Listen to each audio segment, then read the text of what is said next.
Matagumpay na itinanghal ng all-Filipino cast sa Ontario ang isang stage adaptation ng isang kilalang pelikula ng Disney at sa daang-daang nanood nito. Itinuturing na rin itong isang tagumpay, hindi lang para sa grupo kundi pati na rin sa Filipino-Canadian community.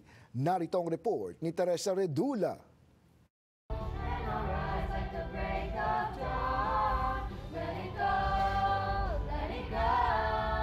Ganito ang eksena backstage nitong Sabado, ilang oras bago magsimula ang isa sa mga pinakamalaking production ng JDL School of Performing Arts. Pinaghalong kaba at excitement para sa mga cast at crew, habang nagdaratingan ang halos 400 fans at manonood, at bandang 4:00 ng hapon.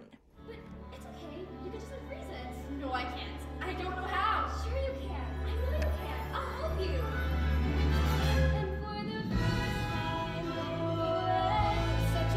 Sa kauna-unahang pagkakataon, isinabuhay ng all-Filipino cast na ito ang Frozen Jr.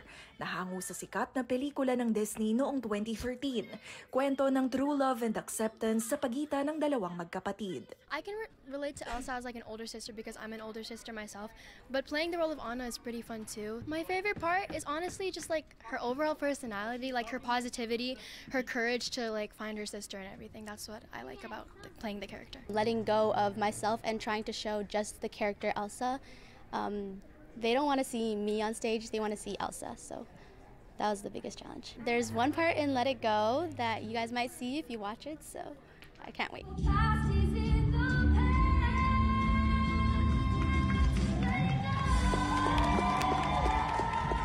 Ang Broadway musical na ito, pinagbidahan ng kabataan, edad 8 pataas. We are a huge Disney fan base here, and so the decision to do Frozen was an easy one for us, and we are so excited to be putting on another production. One of the biggest challenges we had is that since it's a group of kids, we have a lot of energy, and just like any parent knows that we got to kind of rally them up every now and then when it gets a little rowdy. But you know what? A lot of these kids are professionals. This is what they love to do. It was great to see them all just kind of grow into who they were as individuals and into their characters as well. Itinulak ng JDL School of Performing Arts ang stage adaptation ng Frozen Jr. matapos nilang matagumpay na itinanghala ang Moana Jr. noong nakaraang taon. Matrabaho ang isang Disney Frozen play, ano?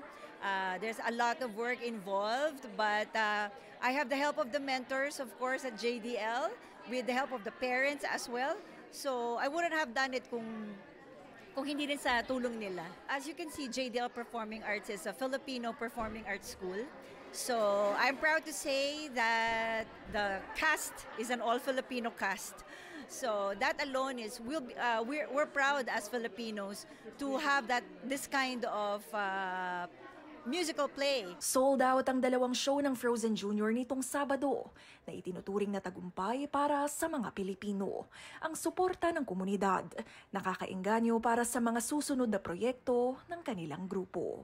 There's an opportunity for everyone to be on the stage. We are a Filipino group that's led, and I remember growing up, it wasn't really common to see Filipinos on stage, and now look at us, we're doing our own little community group and we're putting on a Disney production. So it's pretty cool to see us grow like that. Siyempre sa ating mga Pilipino, mahilig talaga tayo sa pagkakanta, sa pagsayaw, pag-arte. Kaya ito ay perfect talaga para sa mga Pilipino at hindi lang siguro sa Pilipino, sa buong community dito sa Canada. We always do sa JDL Performing Arts, lagi tayong nagtatanghal ng mga palabas para sa mga bata. This is just one of them. No? Isa lang to sa ginagawa natin. But taon-taon, nagtatanghal tayo ng iba't ibang showcases para sa mga bata.